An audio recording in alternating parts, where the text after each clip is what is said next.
கர்த்தருக்கு பயந்து அவர் வழிகளில் நடக்கிறவன் எவனோ அவன் பாக்கியவான். அன்பானவர்களே, அப்போது சங்கீதம் 128வது சங்கீதத்தில் இந்த வசனம் நமக்கு சொல்லுது, யார் கர்த்தருக்கு பயந்து அவர் வழிகளில் நடக்கிறவர்கள் பாக்கியவான்கள். அப்போது அன்பானவர்களே, அவர்கள் எப்படி அவங்க என்ன மாதிரி அவர்கள் கையின் பிரயாசமெல்லாம் ஆசீர்வதிக்கப்படும் என்று ஆண்டவர் சொல்லுகிறார். அவருடைய மனைவி கனி கொடுக்கிறவளாக இருப்பாளாம். அவர்களுடைய பிள்ளைகள் ஒலிவ மர கன்றுகளைப் போல அபிஷேகம் பெற்றவர்களாக இருப்பார்கள் என்று நாம் பார்க்கிறோம்.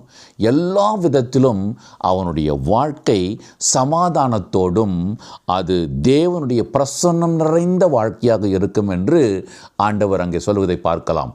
அன்பு தேவனுடைய பிள்ளையே, எனவே ஆண்டவருக்கு பயந்து அவர் வழிகளில் நாம் நடக்கும் பொழுது பாக்கியம் பெற்றவர்களாக இருப்போம் என்று ஆண்டவர் நிச்சயப்படுத்தி சொல்லுகிறார்.